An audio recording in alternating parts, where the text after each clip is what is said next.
ओम सदाशिवाय नमः।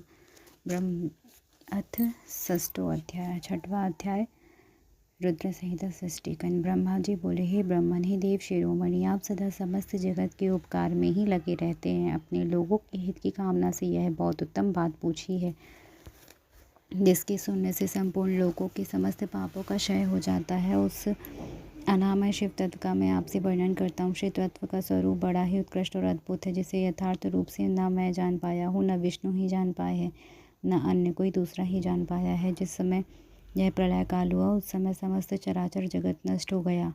सर्वत्र केवल अंधकार ही अंधकार था। न सूर्य ही दिखाई देते थे, न अन्य ग्रहों, न नक्षत्रों का ही पता नहीं था। न चंद्र था, न दिन था, न रात ही थी। अग्नि, पृथ्वी, वायु, जल की भी सत्ता नहीं थी। उस समय प्रधान तत्व अव्याकृत प्रकृति में रहित सोना आकाश मात्र शेष था। दूसरे किसी तेज की उपलब्धि नहीं होती थी। अदृष्ट आदि का भी अस्तित्व नहीं था। शब्द और स्पर्श भी साथ छोड़ चुके थे। गंध और रूप की भी अभिव्यक्ति नहीं होती थी। रस का भी अभाव हो गया था। दिशाओं का भी भान नहीं होता था। इस प्रकार सब ओर से निरंतर सूची भेद घोर अंधकार फैला हुआ था। उस समय तत्सत ब्रह्म, इस श्रुति में जो सत सुना जाता है, एकमात्र वही शेष था। जब यह वह ऐसा जो इत्यादि रूप से निर्दिष्ट होने वाला भावात्मक जगत नहीं था, उस समय एकमात्र वह सत ही शेष था, जिसे योगी जन अपने हृदय काश में भीतर निरंतर देखते हैं।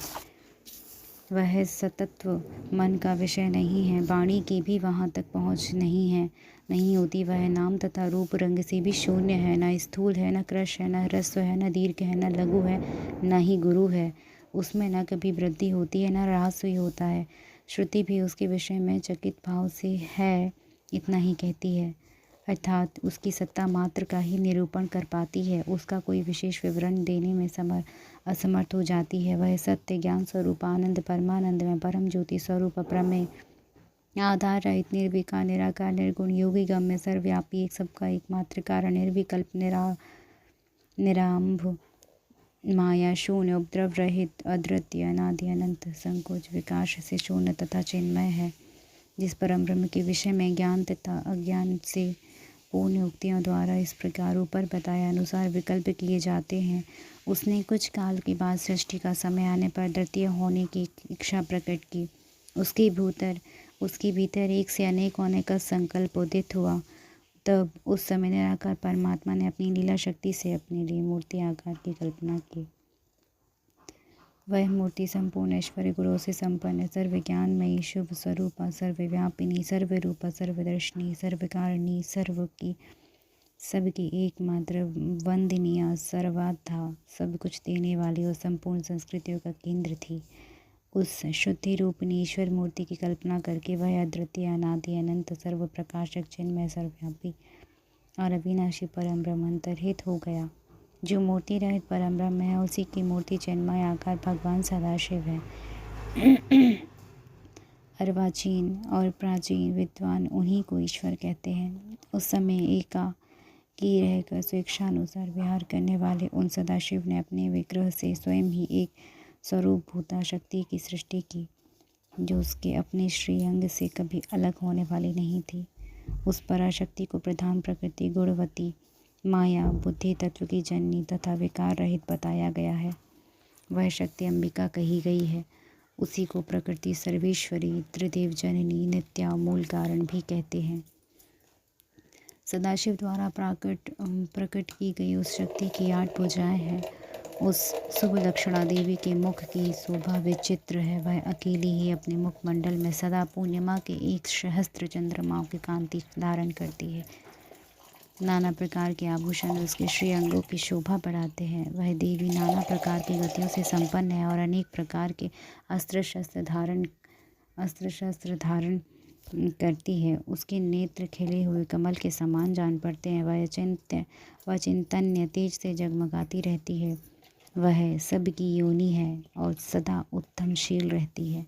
एकाकिनी होने पर भी वह माया संयोग वशात अनेक हो जाती है।